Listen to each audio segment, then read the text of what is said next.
Have you ever had a moment that changed everything? A single sentence that shattered your world, only to have fate step in and rewrite your entire story? This is exactly what happened to me at my mother's retirement party in downtown Chicago on a crisp October evening that I'll never forget. What started as a celebration became the night that finally revealed who I really was, not just to my family, but to myself. But before we begin, leave a like, subscribe to the channel, and tell us where you're listening from. The ballroom at the Palmer House Hotel buzzed with conversation as Chicago's autumn wind rattled the tall windows. Crystal chandeliers cast warm light over the gathering of my mother's colleagues, friends, and family who had come to celebrate her 30-year career as a high school principal. I stood near the bar, smoothing down my simple black dress, watching my sister Emma work the room like she owned it. Emma had flown in from Los Angeles that morning, her designer heels clicking confidently across the marble floor. She wore a stunning emerald green dress that probably cost more than my monthly rent, her perfectly styled blonde hair catching the light as she laughed with a group of my mother's former colleagues. Everything about her screamed success, from her flawless makeup to the way she commanded attention without even trying. "Natalie, sweetheart, you look lovely tonight." Mrs. Henderson, my mother's longtime friend, appeared beside me with a warm smile. "Your mother must be so proud of both her daughters." I forced a smile, taking a sip of my wine. "Thank you, Mrs. Henderson. It's a wonderful turnout." "Oh, yes. Your mother deserves all of this recognition." And Emma was just telling us about her promotion to creative director at that big advertising firm. Such exciting news. My chest tightened. Of course, Emma had already announced her promotion. She got in the job just last week, and somehow it had already become the evening's main topic of conversation. "That's great for her," I managed, my voice steady despite the familiar ache in my chest. "And what about you, dear? Still working at that? What was it again?" "I'm a senior project manager at Morrison and Associates," I said, straightening my shoulders.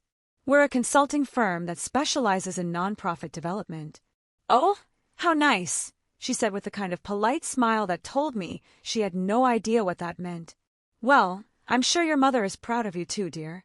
As she walked away, I caught my reflection in the mirror behind the bar. At 28, I looked tired. My brown hair was pulled back in a simple bun, my makeup minimal but professional. I'd never been the type to command a room like Emma did. While she was homecoming queen and valedictorian, I was the kid who spent lunch periods in the library and chose practical over pretty. "Natalie!" My mother's voice cut through my thoughts. She approached with her usual purposeful stride, wearing a navy blue dress that emphasized her authority. At 55, Patricia Williams still looked like she could silence a rowdy classroom with just a glance. "Mom, you look beautiful tonight," I said, genuinely meaning it. "This is such a wonderful celebration." "Thank you, honey. Listen, I need you to help me with something. The caterers are having issues with the microphone system, and I know you're good with that technical stuff." I nodded, following her toward the small stage where a podium had been set up. As I fiddled with the microphone connections, I could hear Emma's laughter from across the room. She was regaling a group with stories from her Hollywood advertising campaigns, her voice carrying that confident tone I'd always envied. "There we go," I said as the microphone crackled to life. "All set for your speech." "Perfect. You've always been so dependable, Natalie. I know I can count on you to handle things quietly and efficiently." The words should have felt like a compliment, but somehow they stung. Quietly and efficiently. That was me, the daughter who got things done without fanfare, who solved problems without seeking credit, who had spent her entire life being reliable while Emma got to be remarkable. I made my way back to my spot near the bar, watching as the crowd began to gather around the stage. My father caught my eye from across the room and smiled, raising his glass in a small salute. Dad had always been quieter than Mom, more likely to show his pride through actions than words. He'd been the one to attend every school play I'd been in, even when I only had small parts. He'd been the one to help me with my college applications when Mom was busy with Emma's scholarship interviews. "Ladies and gentlemen," my mother's voice rang out clear and strong from the podium. "Thank you all for being here tonight. When I started my career 30 years ago, I never imagined it would be filled with so many wonderful relationships and meaningful moments." I found myself studying the faces in the crowd. These were people who had worked with my mother, who had seen her dedication and leadership firsthand. She deserved this recognition, and I was genuinely happy for her. But as I watched Emma position herself front and center, phone in hand to capture every moment, I couldn't shake the feeling that I was just a supporting player in everyone else's story. Throughout my career, Mom continued, I've been blessed not just with wonderful colleagues and students, but with a family that supported me every step of the way. My husband Robert, who never complained about the late nights grading papers or the weekend school events. Dad beamed from his spot near the front, and I felt a warmth in my chest. At least someone in our family knew how to make others feel valued. And of course, my daughters, Emma, who has always been destined for greatness, and Natalie, who, Mom paused, her eyes finding mine in the crowd, who has always been there when we needed her. The familiar weight settled on my shoulders, always there when needed. Never the star, never the one with exciting news to share, just there. Dependable, reliable, forgettable. As the speech continued, I caught sight of movement near the entrance. A small group of people had just arrived, but from my position, I couldn't make out who they were. One of the hotel staff was directing them toward the back of the room, clearly trying not to interrupt the ongoing celebration.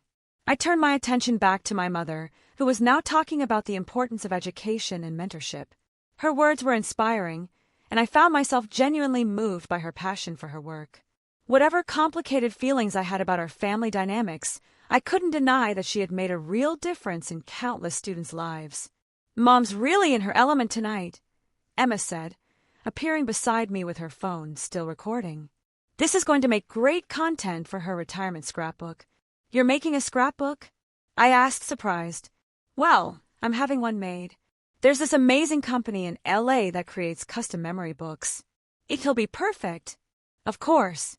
Even Mom's retirement gift would be handled by Emma, with her Los Angeles connections and her flair for the dramatic.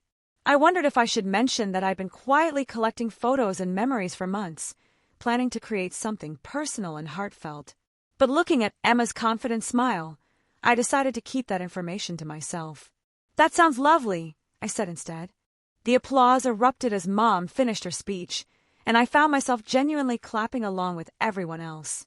Whatever my personal feelings, this was her night, and she deserved every moment of recognition.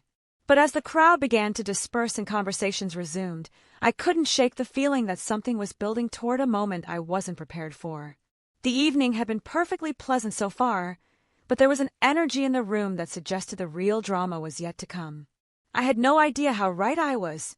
The crowd had settled into a comfortable rhythm of conversation and celebration when my mother stepped back up to the podium. The hotel staff had refilled glasses and brought out a beautiful retirement cake decorated with miniature books and apples, a perfect tribute to her career and education. Before we cut the cake, Mom announced, her voice carrying easily through the room, I'd like to make a special toast, not just to my career, but to the people who have shaped who I am. I found myself instinctively straightening, hoping that maybe, just maybe, this would be the moment she acknowledged something meaningful about my life. Maybe she'd mention the nonprofit work I'd been doing, or the way I'd helped coordinate tonight's event, or even just something personal about who I was beyond being the dependable daughter. Emma, sweetheart, would you come up here, please? My sister glided through the crowd with her usual grace, her smile radiant as she joined Mom at the podium. They looked perfect together, both blonde, both confident, both completely at ease being the center of attention. Many of you know Emma from when she was younger, Mom began, her arm around my sister's shoulders. But I wanted you all to hear about the incredible woman she's become. Just this week, she was promoted to creative director at Henderson and Associates, one of the most prestigious advertising firms in Los Angeles. The crowd murmured appreciatively, and I felt my stomach tighten. Here we go again. Emma has always been exceptional. From the day she was born, she's shown a drive and creativity that never ceases to amaze me. She was valedictorian of her high school class, graduated summa cum laude from Northwestern, and has been climbing the corporate ladder ever since. I took a large sip of my wine, trying to maintain my composure. This was Emma's moment, and I should be happy for her. But as Mom continued to list my sister's accomplishments, I couldn't help but feel that familiar shrinking sensation, like I was disappearing into the background of my own family story. Emma represents everything I hope to instill in my daughters: ambition, intelligence, and the confidence to go after what you want in life. She's never been content to just blend into the background or settle for good enough. The words hit me like a physical blow. Blend into the background. Settle for good enough. Was that really how my mother saw me? And now, Mom continued, raising her glass high, I want to raise a toast to both my daughters. To Emma, who has exceeded every expectation and continues to make me proud every single day. She turned to look at me, and I felt every eye in the room following her gaze. My heart hammered against my ribs as I waited for whatever she was going to say about me. And to Natalie, who... Mom paused, and in that pause, I heard the weight of a lifetime of comparisons. Who has always been there for our family, who takes care of the practical things while Emma reaches for the stars. The room was completely silent now, everyone sensing that something significant was happening. The truth is, Mom said, her voice carrying clearly through the stillness, Natalie, you'll never be half the woman your sister is. The words hung in the air like a physical presence. I felt my face flush hot, then cold, as every person in that room turned to look at me. Some faces showed shock, others pity, and a few displayed the kind of uncomfortable embarrassment that people feel when they witness something they shouldn't have. Emma's face had gone pale, her mouth slightly open as she stared at our mother in disbelief. Mom, she whispered, but her voice was lost in the crushing silence. I stood there, my wine glass trembling in my hand, feeling like I was watching this happen to someone else. 28 years of feeling second best, of being the practical one, of being reliable and dependable and forgettable, all crystallized into this one devastating moment. But, Mom continued, seemingly oblivious to the shock wave she created, that doesn't mean we don't love you, sweetheart. You have your own strengths.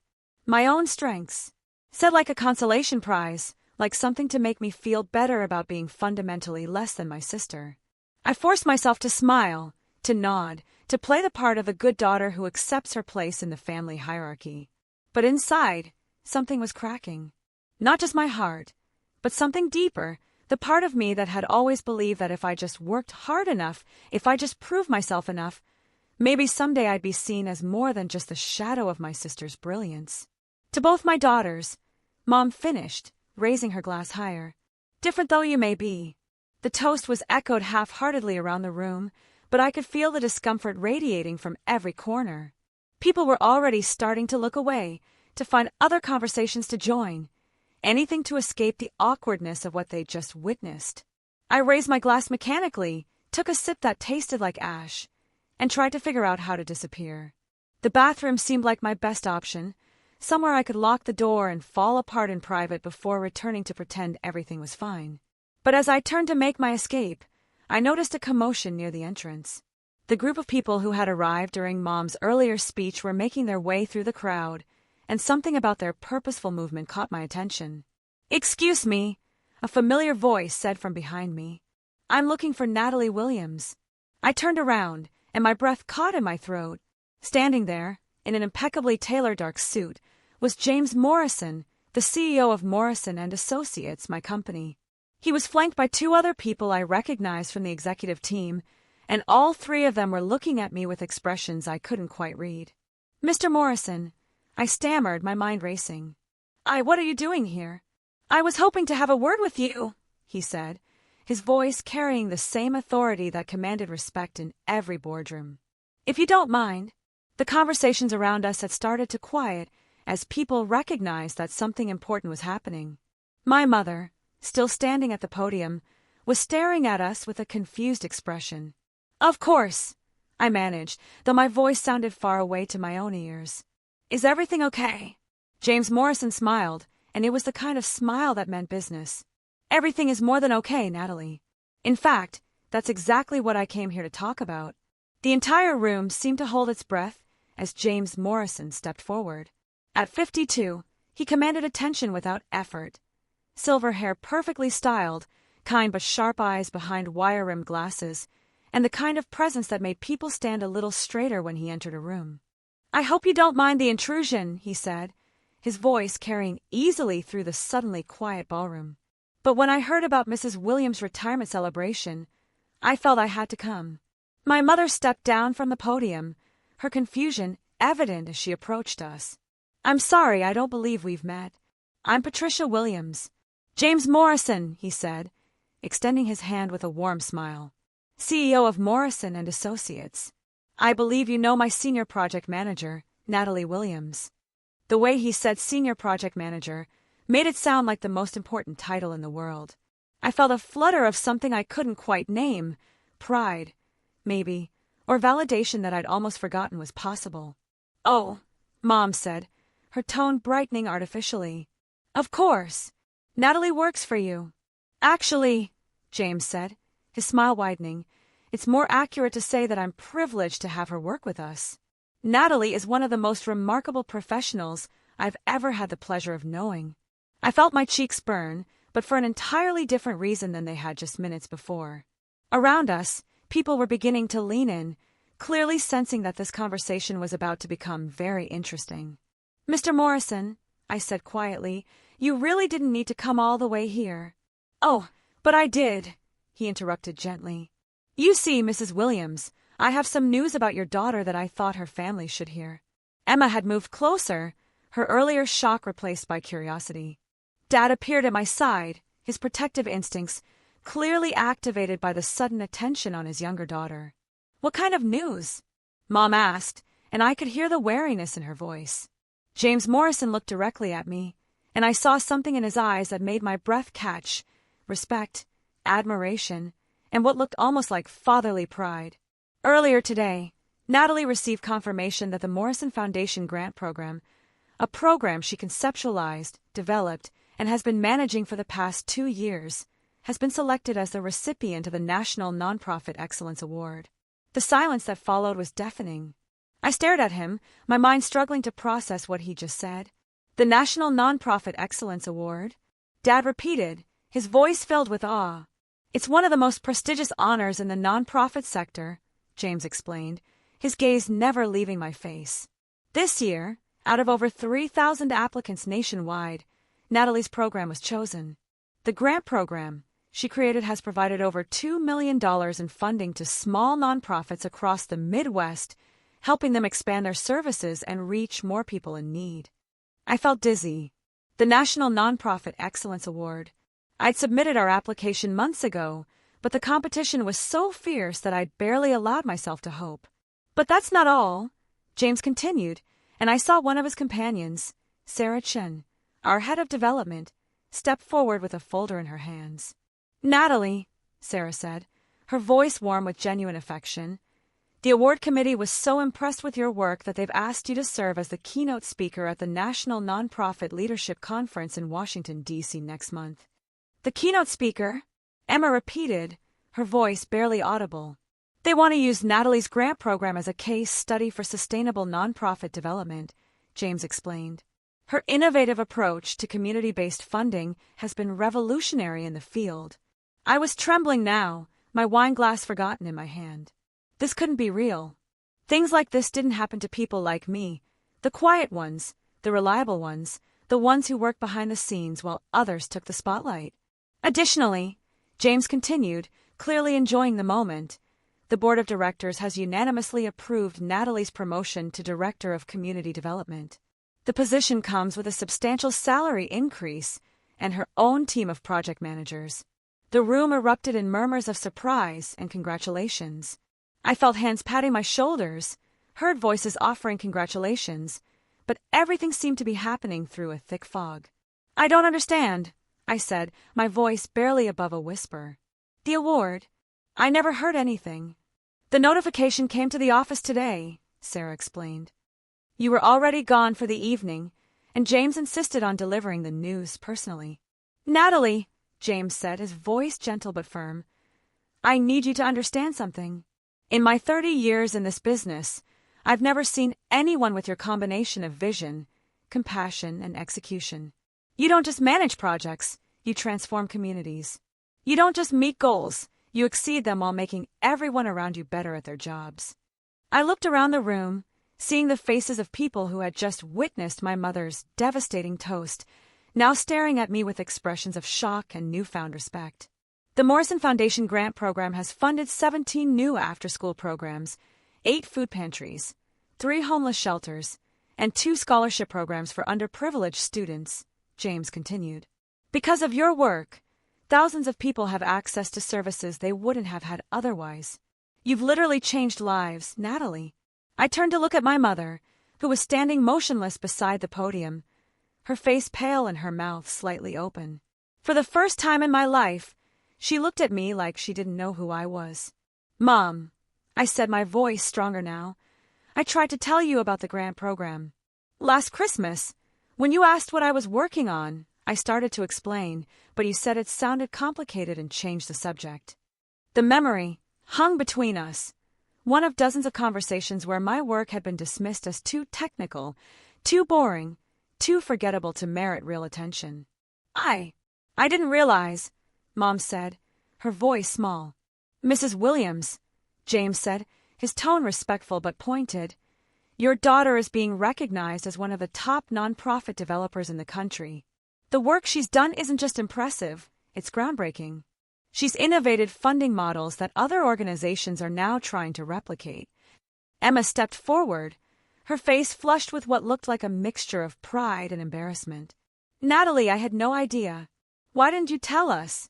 I tried, I said, and for the first time, I didn't apologize for the sharpness in my voice. I've tried to tell you all for months, but every time I started to explain my work, someone would change the subject or make a joke about how I was getting too technical. The truth of it settled over the room like a heavy blanket.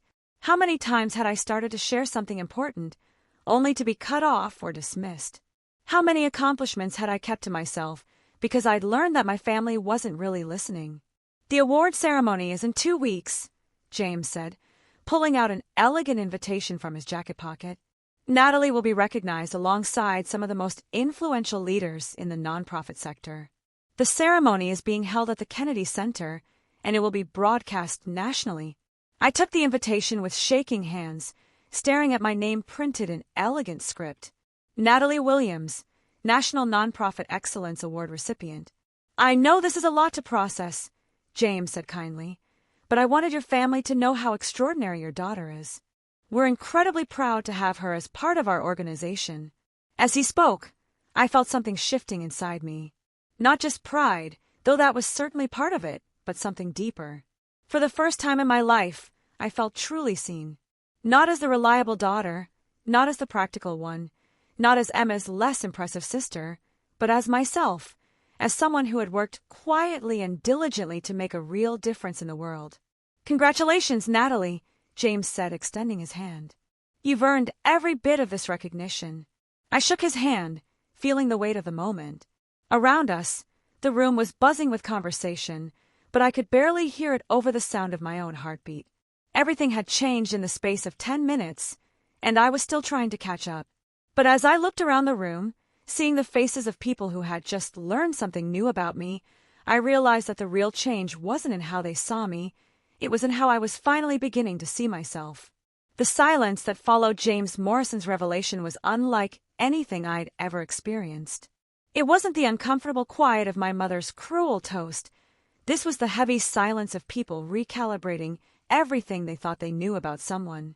I stood there holding the invitation to the Kennedy Center, my name printed in elegant script as the National Nonprofit Excellence Award recipient, and for the first time in my life, I felt like I was exactly where I belonged. Natalie, my father's voice broke through the quiet, thick with emotion. Sweetheart, why didn't you tell us? I looked at him, this man who had always been my quiet champion, and felt my eyes well up with tears. I tried, Dad. I really did. But every time I started to explain what I was working on, someone would change the subject or make a joke about me being too serious. The grant program, Emma said, her voice barely above a whisper. The one you mentioned at Christmas, when you were talking about community development. The one Mom said sounded boring, I replied, not bothering to soften the truth. Yes, that's the one. Mom flinched as if I'd slapped her. I don't remember saying that. You did, I said, my voice steady now. You said it sounded like bureaucratic nonsense and asked Emma about her latest campaign instead. The memory was crystal clear. Christmas dinner, when I'd been so excited about the early success of the grant program that I tried to share it with my family. I'd barely gotten 3 sentences in before Mom had literally waved her hand and redirected the conversation to Emma's work. "Mrs. Williams," James Morrison said gently, "I think there might be a lot about Natalie's work that you haven't had the chance to learn about. Would you like to hear more?" Mom nodded, looking smaller than I'd ever seen her. The woman who had commanded classrooms, full of teenagers for 30 years, seemed lost in the face of this revelation about her own daughter. "The Morrison Foundation grant program doesn't just distribute money," James explained. "It requires a complete reimagining of how small nonprofits operate. Natalie developed a sustainable funding model that combines traditional grants with community investment partnerships. Organizations that receive our funding see an average increase of 300% in their service capacity within the first year." Sarah Chen stepped forward, her enthusiasm evident. Natalie also created a mentorship component where successful grant recipients help newer organizations develop their applications. It's become a model for collaborative philanthropy. "I still don't understand," Mom said, her voice shaking slightly. "How did we not know about this?" "Because you never asked," I said, and the words came out harder than I intended. "Not really. You asked how work was going, but when I started to explain, you'd zone out or interrupt. You've been so focused on Emma's achievements that you stopped seeing mine." The crowd around us had grown larger, with people straining to hear every word. I could see my mother's colleagues, people who had worked with her for years, staring at this family drama unfolding in front of them. "The keynote address at the National Nonprofit Leadership Conference," James continued, "will be attended by over 2,000 nonprofit leaders from across the country. Natalie's presentation on sustainable community development will be published in the Harvard Nonprofit Review." Emma made a small sound that might have been a gasp. "Harvard Nonprofit Review. It's the most prestigious publication in the field," I explained, feeling surreal as I spoke. "I've been reading it since college, never imagining I'd be published in it." "Natalie," Emma said, stepping closer to me, "I'm so sorry. I had no idea how important your work was." "It's not that you didn't know it was important," I said, looking at her with a mixture of love and sadness. "It's that you never thought to ask. None of you did." Dad reached out and took my hand. "You're right, sweetheart. We failed you. I failed you." "Mr. Williams," James said, "your daughter is one of the most respected professionals in her field. She's been invited to speak at conferences across the country, and last month she was featured in Forbes' 30 Under 30 Social Impact Leaders." "Forbes," Mom repeated, her voice barely audible. "I have the article in my office," I said. "I brought it home to show you, but you were busy planning Emma's birthday party. I left it on the kitchen counter, but I guess no one saw it. The truth was, I'd left it there hoping someone would notice, would ask about it, would show even a flicker of interest in what I was doing with my life. Instead, it had been buried under grocery lists and takeout menus, forgotten like so many other attempts to share my achievements." "The award ceremony," James said, "will be attended by corporate leaders, government officials, and foundations from across the country. Natalie will be recognized alongside the CEOs of major charitable organizations and the directors of some of the most influential nonprofits in America." I looked around the room, seeing people I'd known for years staring at me with expressions of shock and newfound respect. Mrs. Henderson, who had earlier asked about my job with polite disinterest, was now looking at me like I was a completely different person. "I think," I said, my voice growing stronger with each word, "I need to say something." The room fell silent again, everyone sensing that this moment was about to become even more significant. "For 28 years," I began, "I've been the quiet one, the reliable one, the daughter who took care of things while Emma got the attention. I've organized family gatherings, remembered birthdays, handled logistics, and solved problems without ever asking for recognition." I looked directly at my mother, who was standing frozen near the podium.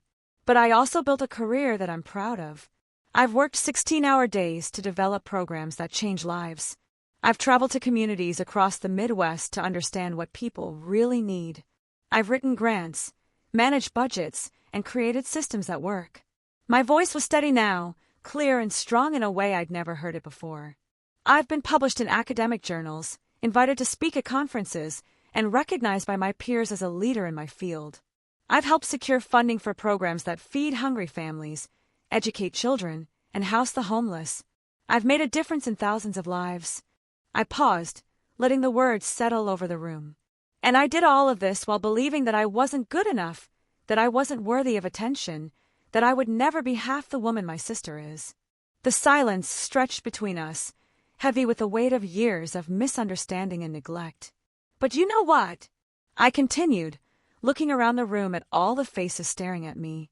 I am exactly the woman I'm supposed to be. I'm not Emma, and I'm not trying to be. I'm Natalie Williams, and I'm proud of who I am and what I've accomplished. The applause started small, just one person clapping, then another, then more, until the entire room was erupting in appreciation. But I wasn't done. Mom, I said, my voice cutting through the noise, I've spent my whole life trying to earn your respect, trying to prove that I was worthy of your attention. But I realize now that I don't need your approval to know my own worth. I turned to address the room, feeling a confidence I'd never experienced before. Thank you all for celebrating my mother's career tonight. She's been an incredible educator, and she deserves this recognition. But I won't be staying for the rest of the party. James Morrison nodded approvingly. Natalie, we have a car waiting outside. We'd like to take you to dinner to discuss the next steps for your promotion and the award ceremony. I looked at my family, my mother pale and shaken, Emma fighting back tears, my father looking at me with a mixture of pride and regret. Then I looked at the invitation in my hand, my name printed in elegant script, proof that I was exactly who I was meant to be. That sounds perfect, I said, and walked toward the door without looking back. The restaurant James Morrison had chosen was elegant but understated.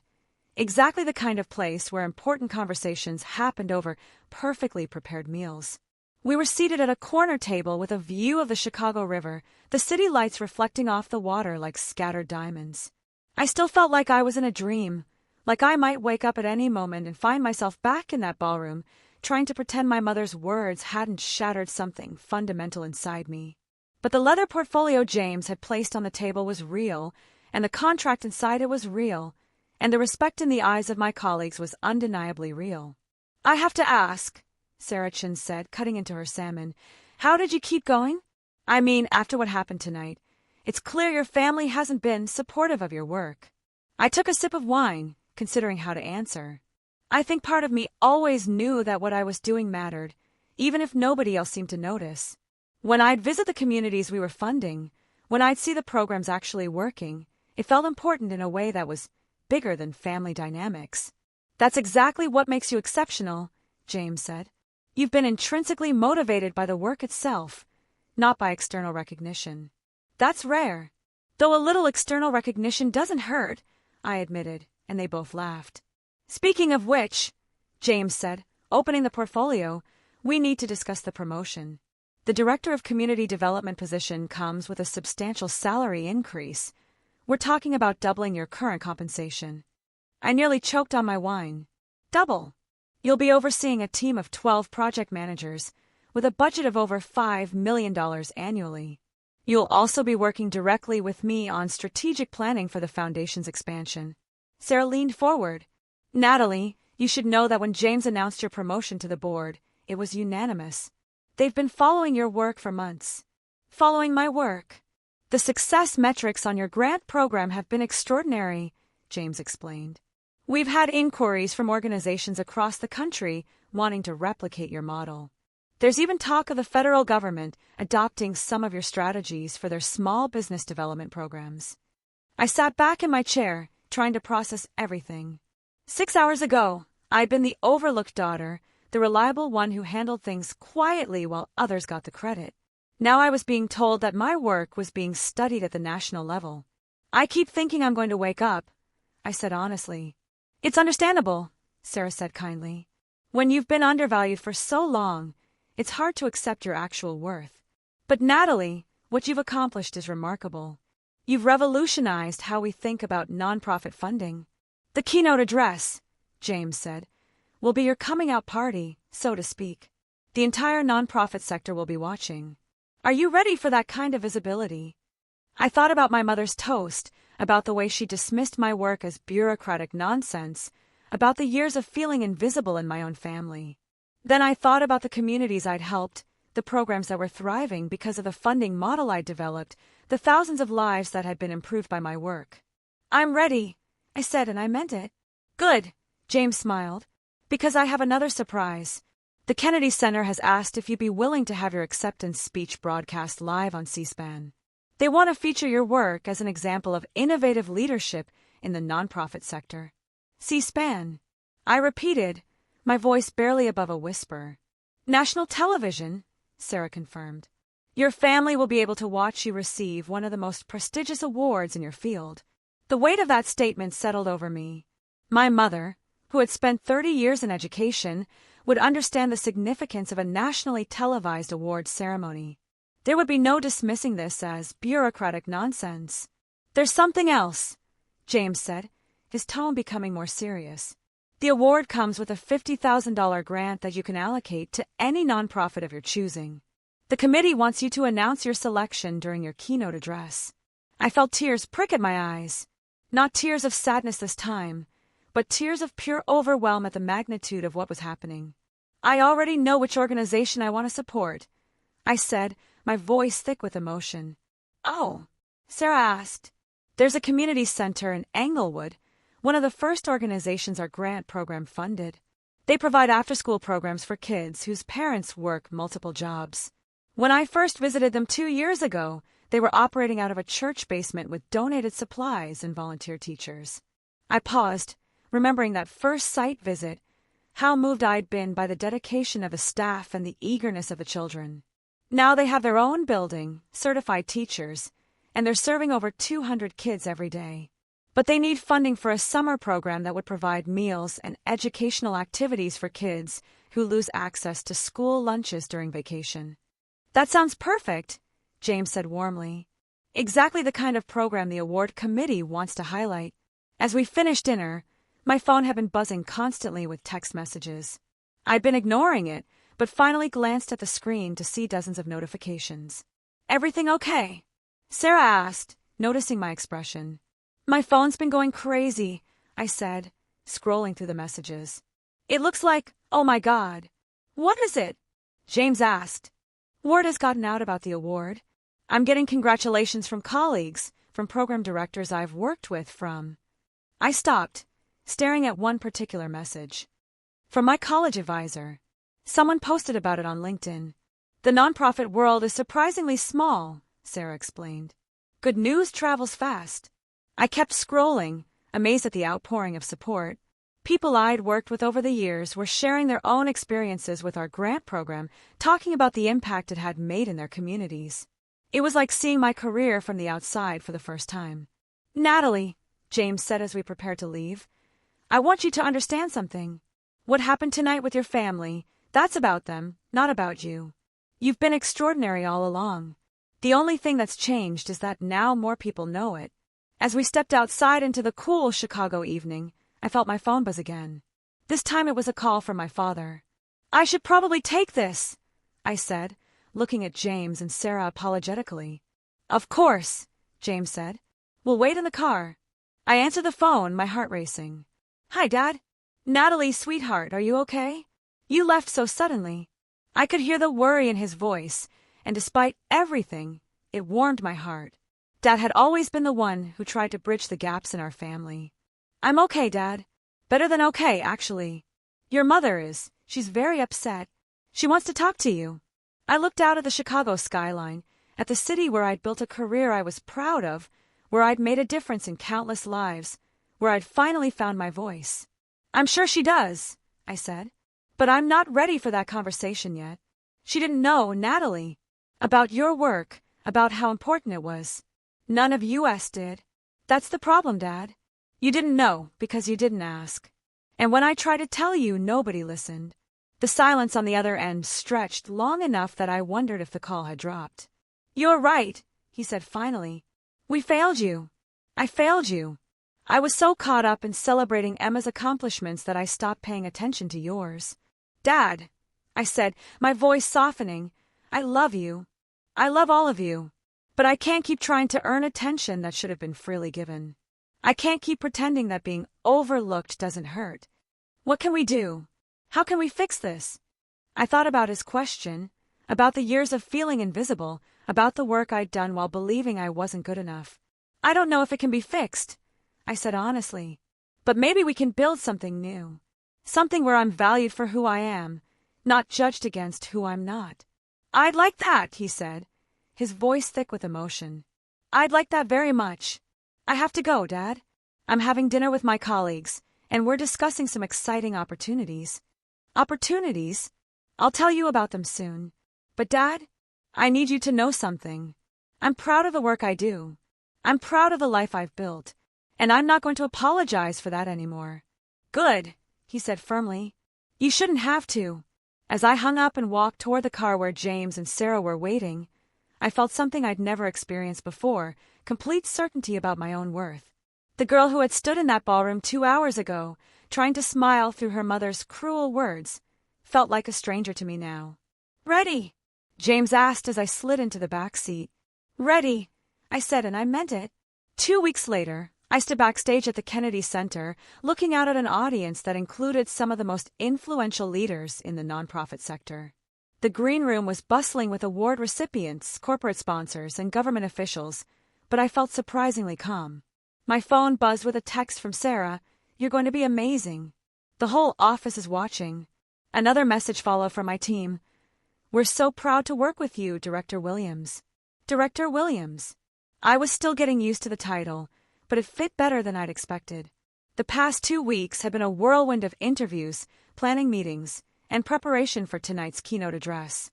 The Forbes article had been picked up by other publications, and suddenly I was being recognized as an expert in sustainable nonprofit development. It was surreal, but also felt like a natural progression of work I'd been doing all along. Natalie Williams. A production assistant appeared at my elbow. 5 minutes until your introduction. I nodded, smoothing down the deep blue dress I'd chosen for tonight. It was elegant but understated, professional without trying too hard. Emma had actually helped me pick it out during a shopping trip that had surprised us both. My family had reached out several times since the retirement party. Emma had called the next day, crying as she apologized for years of overshadowing me. Mom had left voicemails that I wasn't quite ready to return yet, though Dad said she was seeing a therapist to work through her obvious favoritism. I appreciated the effort, but I was taking my time deciding how much energy I wanted to invest in repairing those relationships. Ladies and gentlemen, the announcer's voice carried through the speakers. Please welcome this year's National Nonprofit Excellence Award recipient, Director of Community Development at Morrison and Associates, Natalie Williams. I walked onto the stage, my heart steady and my mind clear. The applause was warm and genuine, and I could see James Morrison in the front row, beaming with pride. Thank you, I said, my voice carrying clearly through the auditorium. 2 years ago, I had an idea. What if we could create a funding model that didn't just give money to nonprofits, but invested in their long-term sustainability? I launched into my prepared remarks, explaining the grant program's innovative approach, sharing success stories from the communities we'd supported, and outlining the vision for expansion. But as I spoke, I found myself departing from my script. This award represents more than professional recognition, I said, looking out at the audience. It represents the power of believing in yourself even when others don't see your worth. A murmur of interest rippled through the crowd. For most of my life, I believed that my value came from being reliable, dependable, and quietly competent. I thought that if I just worked hard enough, if I just proved myself enough, eventually someone would notice. I paused, thinking about that night at the Palmer House, about my mother's words, about the moment when James Morrison had shown me what it looked like to be truly seen. But what I've learned is that you can't wait for others to recognize your worth. You have to claim it yourself. You have to do work that matters to you, pursue goals that align with your values, and measure your success by your own standards. The audience was completely focused now, sensing that this was more than a typical acceptance speech. The Morrison Foundation grant program has been successful not because I was trying to impress anyone, but because I genuinely believed in its mission. I worked 16-hour days not to prove I was worthy of attention, but because I knew that families in Chicago's South Side needed after-school programs for their children. I traveled to small towns across the Midwest not to build my resume, but because I wanted to understand what rural communities really needed to thrive. I looked directly into the camera that I knew was broadcasting this live on C-SPAN. To anyone watching who has ever felt overlooked, undervalued, or invisible, your worth is not determined by other people's ability to see it. Your contributions matter, even if they're not celebrated. Your work has value, even if it's not recognized. The applause was building, but I wasn't finished. The $50,000 grant that comes with this award will go to the Englewood Community Center, where dedicated staff members provide safe spaces and educational opportunities for children whose parents work multiple jobs to make ends meet. When I first visited the center 2 years ago, I met a 10-year-old girl named Maya who told me she wanted to be a scientist when she grew up. I smiled, remembering that conversation. Last month, Maya won her school's science fair with a project about water purification systems for developing countries. She's now in a summer program that will prepare her for advanced science classes in middle school. Maya's dream is still alive because a community center had the resources to nurture it. The audience was on their feet now, but I had one more thing to say. Excellence isn't about being the loudest voice in the room or the most celebrated person in your family. Excellence is about doing work that matters, serving others with integrity, and never giving up on your own potential. I held up the Crystal Award, feeling its weight in my hands.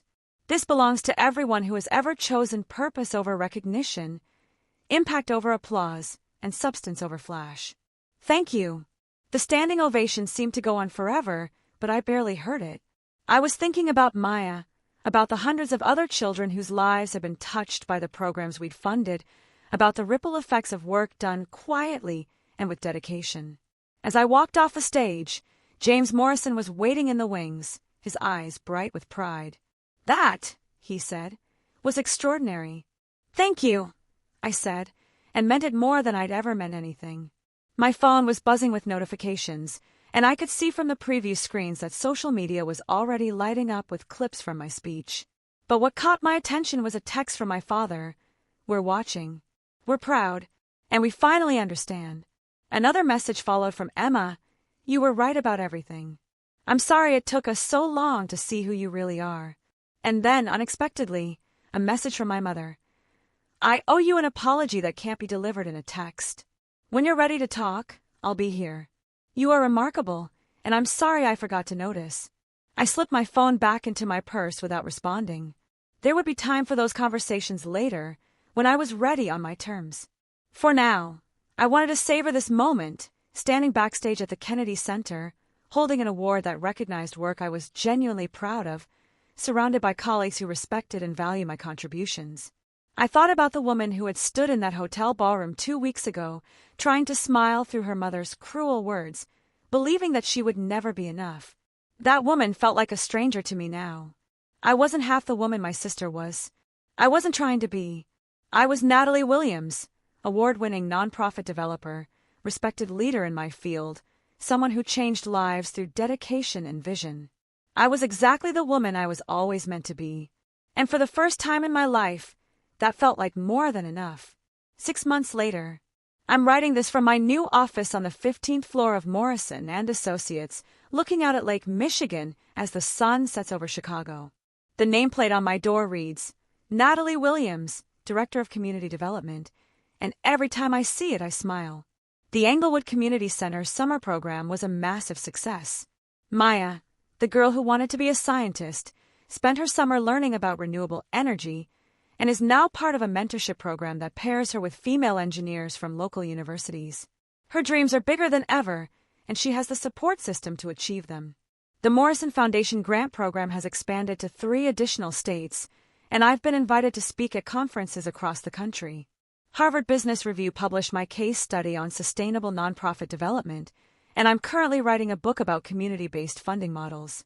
My relationship with my family has slowly improved, though it's taken work from all of us. Mom started therapy to address her patterns of favoritism, and she's been making genuine efforts to understand and celebrate my work. Emma and I have grown closer. She's used her marketing expertise to help promote some of our grant recipients, and I've learned to appreciate her strengths without feeling diminished by them. Dad and I have always been close, but now our relationship feels more honest. He tells me regularly how proud he is of me, and I finally believe him. Last month, I was featured on the cover of Nonprofit Quarterly as one of 10 leaders transforming community development. The article highlighted not just my professional achievements, but my philosophy about the importance of intrinsic motivation and purpose-driven work. I kept a copy of that magazine on my coffee table, not because I needed the validation, but because it represented something important, the moment when the world finally caught up to what I'd always known about myself. James Morrison announced his retirement last week, and while I'm sad to see him go, I'm excited about the Foundation's future. The board has asked me to take on additional responsibilities in strategic planning, and there's talk of opening an office in Washington, D.C. to work more closely with federal agencies. But perhaps the most meaningful recognition came last week, when Maya sent me a hand-drawn card that said, "Thank you for helping me become a scientist." She decorated it with pictures of laboratories and space shuttles, and at the bottom, she'd written, "You're my hero." I've kept that card on my desk as a reminder of why I do this work. Not for awards or recognition, not to prove my worth to anyone else, but because there are Mayas in communities across the country who deserve the chance to pursue their dreams. The woman who stood in that hotel ballroom 6 months ago, absorbing her mother's cutting words, couldn't have imagined this life. But that woman was always inside me, waiting for the right moment to emerge. Sometimes the most profound transformations happen not when everything changes around us, but when we finally stop apologizing for who we are and start celebrating who we've always been. I'm Natalie Williams. I change lives through my work, I lead with compassion and integrity, and I'm exactly who I'm supposed to be. And that's more than enough. It's everything. If you like this story, leave your opinion in the comments and, of course, leave a like and subscribe. Turn on the notification bell so you don't miss any videos.